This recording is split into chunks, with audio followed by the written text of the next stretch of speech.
Star Wars Knights of the Old Republic 2.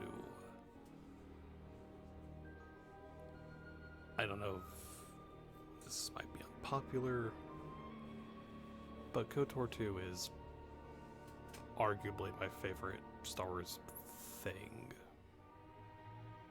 Just in general. It does the whole taking apart a setting and really analyzing what is good and what's bad and all the other wonderful in between, the gray, everything, not just the dark and light, but that there is more to it.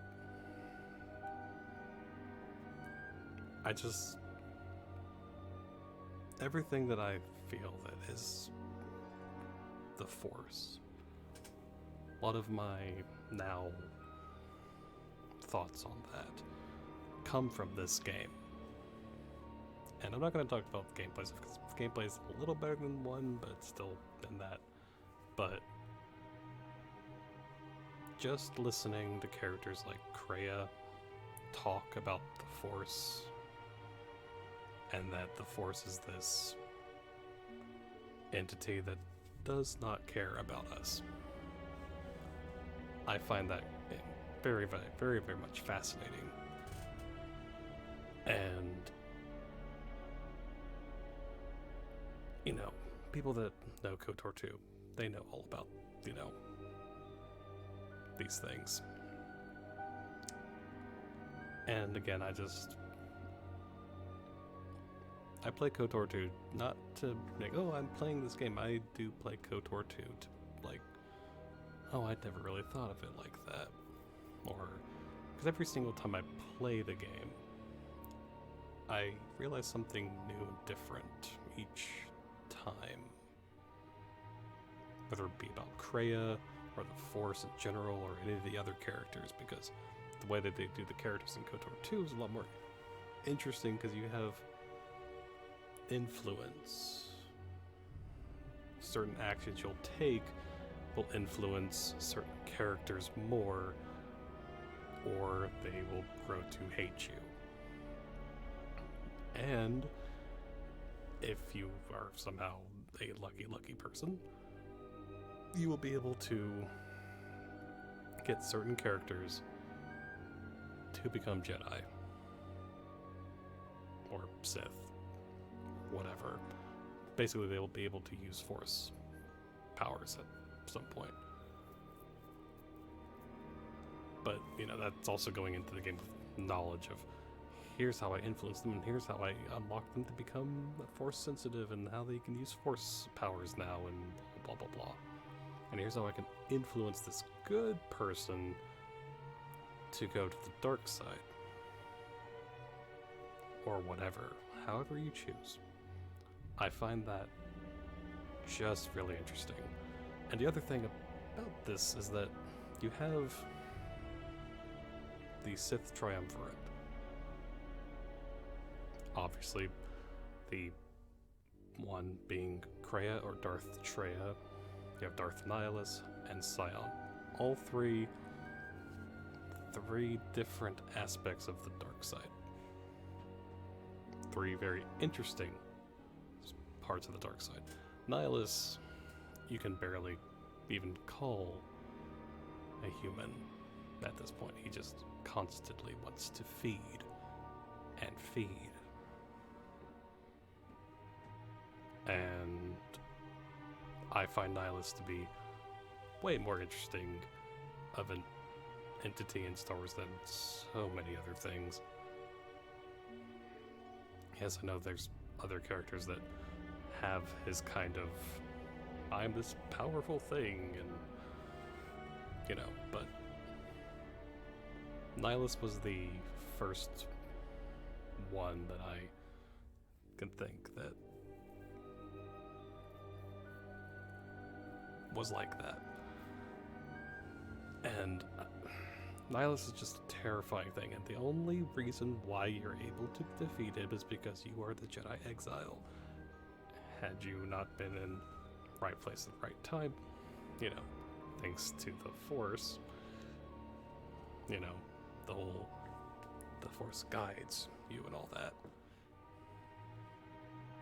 Who knows what would have happened? But I do also completely understand and get and somewhat agree with Treya or Kreia about the Force, that why should we follow this thing that does not care about us, kind of a thing. I don't know if I necessarily go as far as wanting to full on destroy the Force, but then again, I'm like,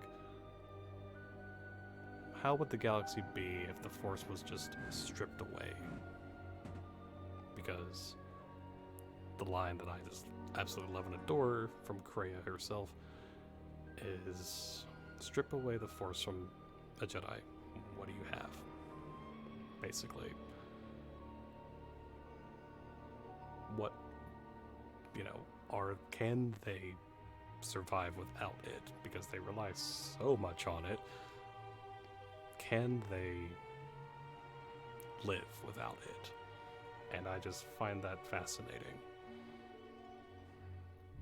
You know, the exile is kind of a special outlier when it comes to that because, well, things happen in the game and there's a reason you're exiled, obviously. But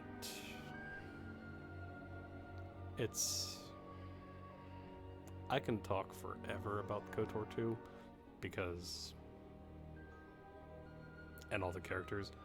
I haven't even mentioned Visas more, who's one of my favorite characters. Again, in just Star Wars in general. Same with Kreia. Atton is a fascinating character. Every single character in this game is so wonderfully well written and presented and done, and it is a quiet game. Literally, and quiet and horrifying.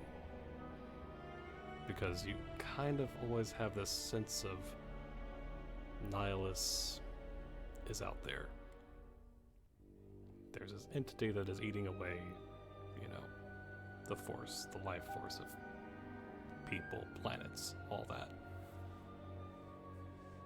And I don't know, I just really like the vibe and the ambience of this game. It is a darker game, a very dark game. Obviously, you know, you still have your Star Wars-y tropes, you know, you have your lighthearted stuff, but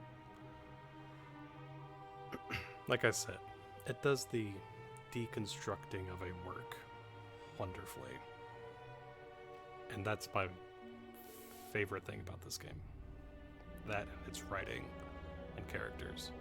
Because again, you can have HK-47 in this game, which is awesome, because HK-47 is awesome and has one of the best lines ever about love. That's just one of those wonderful things. But I digress. I could go on and on talking about KOTOR 2. I really can. But, yeah. So, without making go any longer, if you have not played KOTOR 2 or KOTOR 1, I do highly recommend playing them. If for nothing else, you'll see a different side of Star Wars, especially with KOTOR 2.